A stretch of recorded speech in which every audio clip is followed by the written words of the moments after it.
How to automatically open doors in Fortnite. So hey guys, welcome to this tutorial. In this tutorial, I'll guide you through the exact steps on how you can automatically open doors while playing Fortnite. So many times you have noticed that while playing Fortnite, you are stuck around any particular door and they are not opening automatically.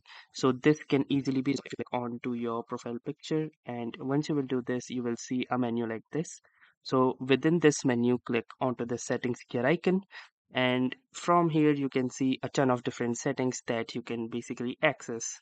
So now from this particular setting, we're going to click onto this game option, and within the game option, if you will scroll down within the movement, you can see this option that says auto open doors. So currently you can see that this is turned off.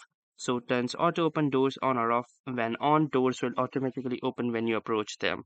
So to enable this, simply click onto this arrow, and here you can see that this is now set to on. Then the next thing that you're going to do is simply click onto this apply button, or you can also press the A key, and then you can simply go back. So once this setting is done, your doors will automatically get opened in Fortnite. So that was all for this tutorial. Thanks for watching and have a nice day.